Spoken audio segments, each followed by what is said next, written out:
Yeah, for some reason it's having trouble. There it is. We're live. So, welcome to my Wednesday weekly live. Today I'm talking about 5 ways to build an authentic brand as an independent artist. I'm Carrie Cole, celebrity vocal coach, artist development expert, and I've worked with Grammy winners and thousands of independent artists worldwide. Hit the notification bell for when I go live, subscribe, and join the Wednesday weekly live stream. Today we're talking about 5 ways to build an authentic brand as an independent artist. Here are the 5 tips.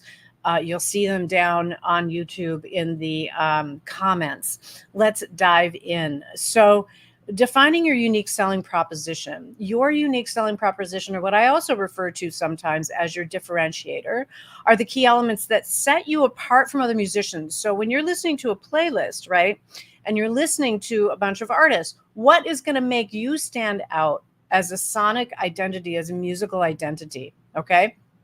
And this piece is really important. Hey, Dixon, as I mentioned, it's on the blog. So every Wednesday when I go live, the actual um, blog is what I'm riffing off of. And that's over on carriecole.com on the blog. Yes. Your differentiator are the key elements to set you apart, right? You're listening to a playlist. Have you ever had that experience? I do it all the time, listening to a playlist, and all of a sudden I'm like, oh my God, what is that? And there's something in that artist is standing out. Their voice, their song, their production is standing out over the other songs on that playlist, right? So that piece of it is really important. So how you start is to identify your unique sound.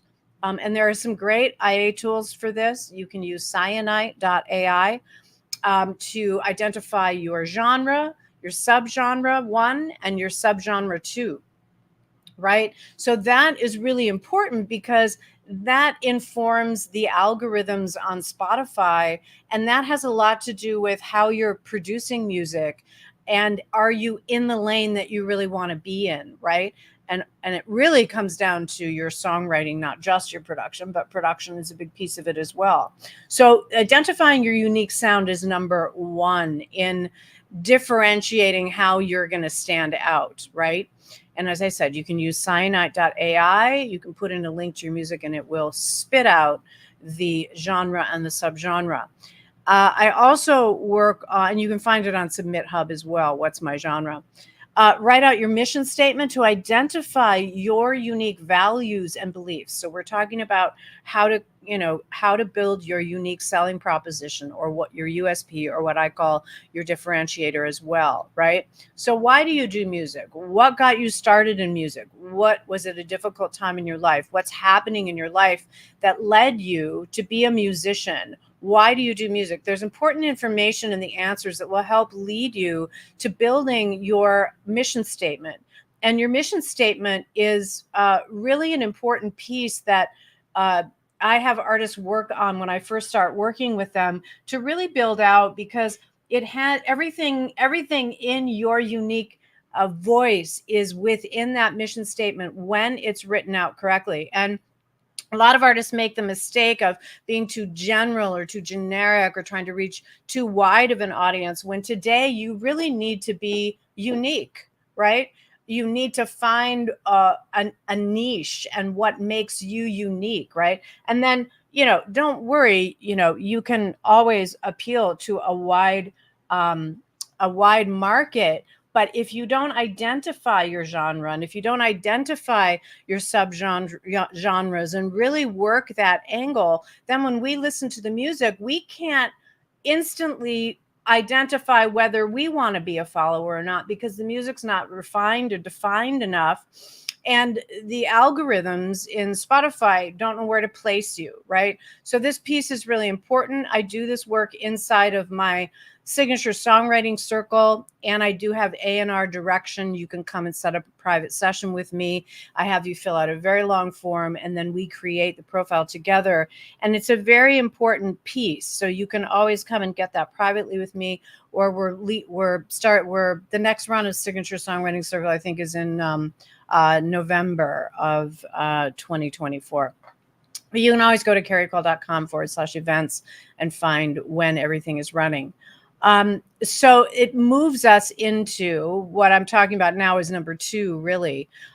which is the unique musical identity in your sound and direction, because you're the architect of your music, and every artist has a vision in their head of what they want. The problem is that it's deep in your brain, and we need to bring it out. But one thing is clear: you are the architect of your sound, and yes, a producer can help, but if you don't know what you want, it can really make a mess of things. I run a label services company. I refer producers all the time. We used to have producers on staff.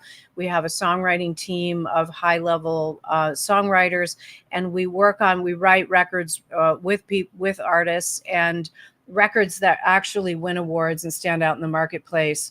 It's a way of getting more uh, being how would you say it, curating your content, your brand voice, and your direction right down into the songwriting and into the album, right? So someone said this early to me early on, and it stuck: find your genre and stick with it. It's true, we need to land our music in a lane, and artists really hate that because they like a lot of different kinds of music, self included. I understand that. But there is a way to artfully craft the sound that has the elements that you want. It just might not be, there might be little layers, but you need to pick the main genre, and then you build those little layers in. So you're including those aspects of things that you really like. And then there's certain things you wouldn't include. Like, I love Stevie Wonder, but I'm never going to sound like him. So that's like off limits. But I would add some interesting musical choices in my notes, or my voice might be a little soulful, something like that, right? So the first thing I recommend is to make a playlist of the songs that have the sound that you're looking for.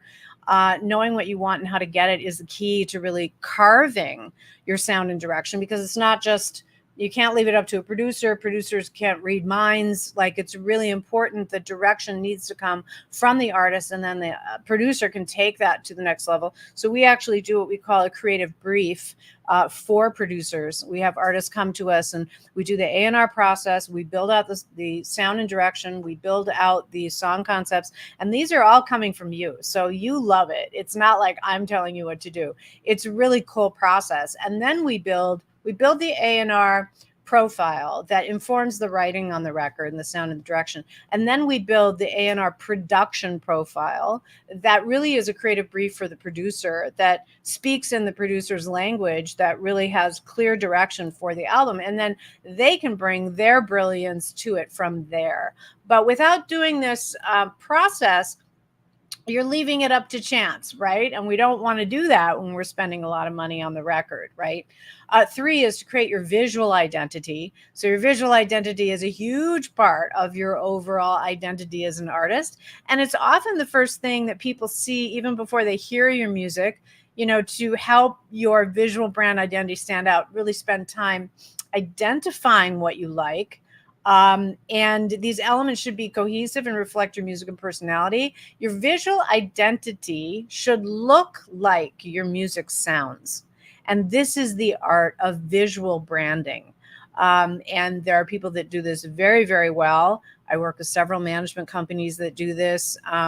We do a bit of it inside of my Step Up to the Spotlight program. I talk about the 22 magnetic essentials of a magnetic brand.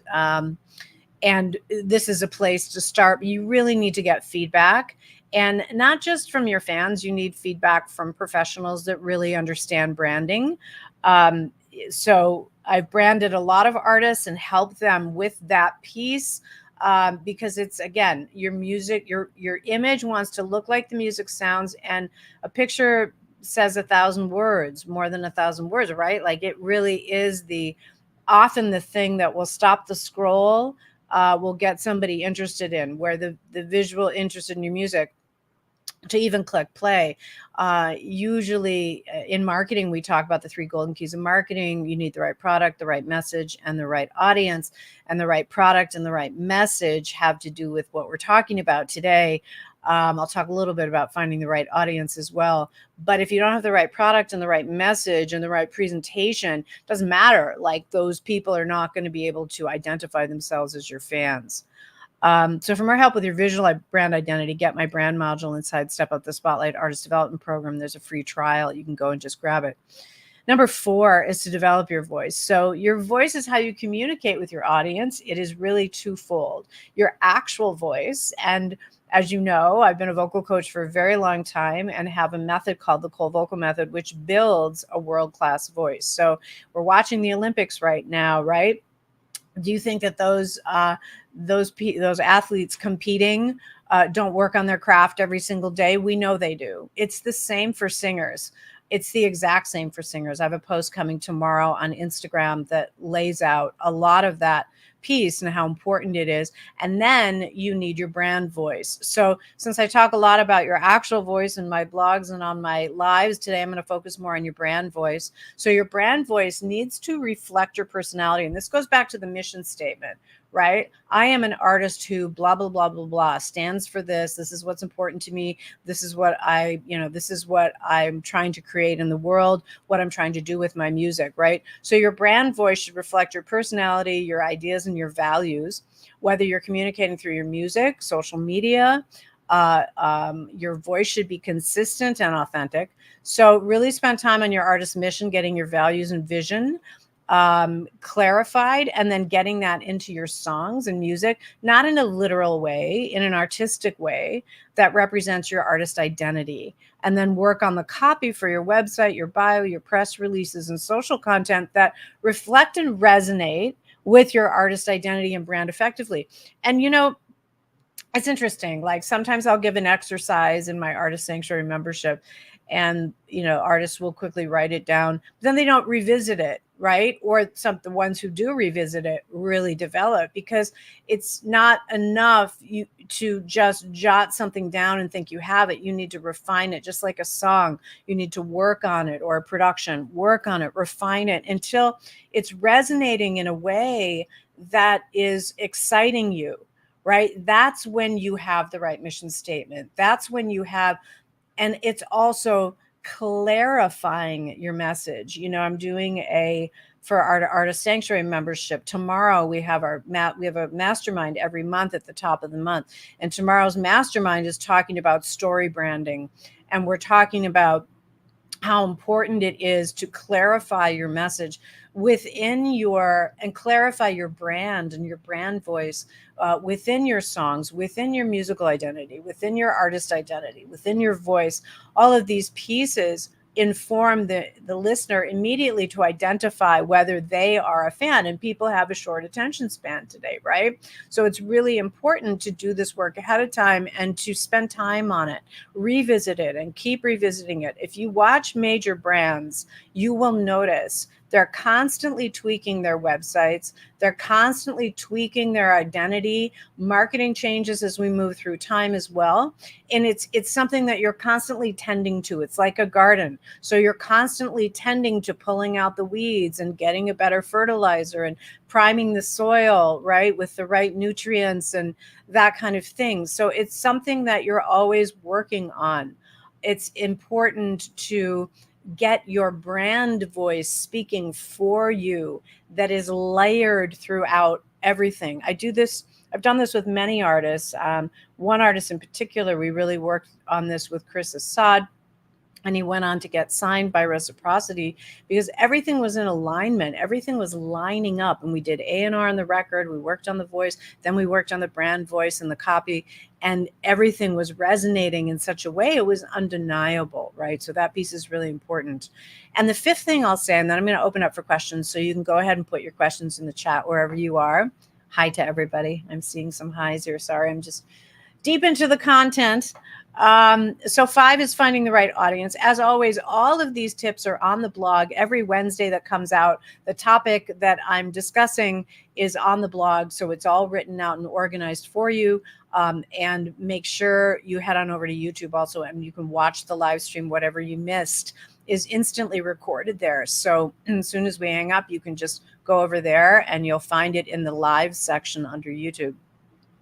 So 5, finding the right audience is really critical, right? So an artist without an audience is unreceived, is experienced, right? And that is literally lifeblood for the artist, that their music is received, that their music is appreciated, that their music is heard, right? This is the number one reason why we do music, is to connect with others and bring our music to other people, to help them have a better life, to help them have a better day, to help them have something to soothe them in that moment that they're struggling, right? Music saves lives. Am I right? Right?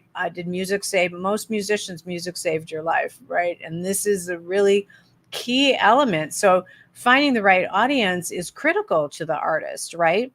You can have an audience on social media, but it might not even be the right audience, particularly if you used, a social media company to help grow instead of growing organically, or you used Facebook ads. You can end up with the wrong audience. And then as you're posting, you're noticing people aren't responding because it's either that your content isn't responding to you or you don't have the right audience. Like we always say in marketing, there's three keys: the right product, the right message, and the right audience. So you need to understand your audience, and it starts by profiling. We create an avatar, a listener avatar for artists, right? So who is their ideal listener, right? And one of the easiest ways to think about this is profile yourself, right? So your audience is an extension of you. People that like your music are going to have similar values and tastes for the most part. And this is a way that you can start understanding who your audience is. And there will be outliers in that audience and there will be others, but there will be sort of a main thread that you'll notice. It's sort of like the people that you hang out with, right? And this helps you to start to identify without such a wide net, right? It helps to clarify a bit. So start by profiling yourself. We create a listener profile. My listener is dot, dot, dot, fill in the blank. They live in dot, dot, dot. They love this kind of music. They follow these brands. They follow these other artists who are similar to me, and they go to these music event venues to see music, these artists, or they go to these music venues, or they, et cetera, et cetera. And you start building out the demographic. You can do the ages, you can do, you know, and you can look on your Spotify and you can see your insights, where your audience is. It might surprise you. The more specific you get in creating this listener avatar helps you then to target the right audience. We were looking at our stats, and it's funny, I'm in New York City and have been for 4 decades. But I find that a lot of my audience, while I have people in New York, of course, because I taught here for so long, in person, and now I'm mostly on Zoom. Occasionally I do an in-person, but it's mostly on Zoom. I work with artists all over the world. So when I look now at my insights on my socials, I can see that, and we also track our, the payments that come in and the purchases and where people are. And we see them in not the major music towns. So people that are not as much in the major music towns, that don't have access to information, are looking for information from people in the major music towns like myself. So you may find something like that with your Spotify. It might surprise you. And the numbers don't lie. So, spend time digging into this to really help you find the right audience. I hope that helps. Let's go to questions. Anybody have any questions about brand or brand voice? And the last thing that I'll say as I'm waiting for questions, if there are any, is that sometimes as artists, we get a really strong hit or a really good idea of what we think the direction for our visual brand or our music or our artist identity should go in. And sometimes there's a piece of that. And as an artist, you're a very high level creative. So you have a lot of ideas. Sometimes you can get focused on an idea, especially if you're not a specialist in visual branding, of a direction that may not be right for you. And so make sure that you're getting feedback from professional people in the industry, particularly people that do branding. You can look at other artists who have a budget for branding because they're working with professionals, and it helps to give you inside view of some of the trends. Of course, as an artist, you always want to set trends, not follow them. The big brands are setting trends, but start to look at the kind of fonts that they use, the way they're talking about their music, the visual images. You can learn a lot. It's really a masterclass in understanding visual branding, which I think is as difficult as brand voice, which is in the copy, and as difficult as really carving a sound for yourself. So we help artists with all of that. So you can visit carriecole.com. You can set up a private session. I welcome them. I work with artists at all levels in their career. And I have a passion for working with independent artists, as I was one myself as well. So if there's no questions, if there's any questions, put them in the chat now. Join me every Wednesday at 12 p.m. Eastern for my weekly live stream. That is also the topic of the blog. Join the list at carriecole.com, and you can get the weekly blog in your inbox every Wednesday. And join me on YouTube. Go and subscribe, hit the notification bell, and you can watch all of the live streams back for anything that you've missed. Every live is recorded there instantly. I have a question. Easy breezy genius. Ideas to decide on an artist's name if your own name is not easy to pronounce. Yes. Oh my gosh. I have helped name so many artists. One of the recent ones was Megan Sky, and she was going by Megan, and had another name for her real name, Megan Gear. And as we were working on her name, this was just channeled. One morning I woke up and I was thinking about Megan and thinking about her name because we'd started to discuss it. And I got this image I was thinking about her as a person and what a beautiful person she is. And I got this image of blue sky. And so I went to her and I'm like, what do you think about Megan Sky? And that is her name now. And that's happened many, many times. But there are other tools that I will use. Sometimes I look for a different spelling of your first name. Sometimes it's like with Alexandra. When I met her, her artist name was A-Y. And her name is Alexandra. And we wanted to use her name, but we used a different spelling. So we used Alexayndrah. We put a Y in there. And that's a really common way. You can phonetically write out a name, but don't be too afraid. I mean, Christina Aguilera, like a lot of people didn't know how to pronounce that. And then if you're a true fan, you know how to pronounce it. I'll also look for middle names or one artist I named was in a band and they played blues, like bluesy jazz. And we came up with the name Blue Muse. So, it can be a really fun thing to play around with. And you just want the sound of the words or the name to roll off your tongue, right? Carrie Cole is actually my real name. Caricole, Carrie Cole, the alliteration there. Alliteration can be a cool thing, or even just one name. Anybody else have any questions before I go? I hope that helps. Oh, well, I love talking artist brand. I love talking artist identity. I love talking musical identity, talking a lot about voice right now. Because we have a big program coming up in the fall that's a year-long program. But my two lanes are voice and artist development. And to me, they really are the same thing because it really is about creating a voice that you love, a voice in the world and your physical voice that you love. So come over and visit me, join carriecole.com, and come along for the journey with me. And go and watch all of the past live streams on YouTube and get that Better Voice Challenge before that goes down. That was an incredible 4-day workshop. They're 1 hour each. You can get the replays. They're still up. And I go through 8 brand new vocal sequences inside the Cole Vocal Method. Thanks for joining me today, and I'll see you guys next week. Have a wildly creative week. I'll see you soon. Much love. Bye.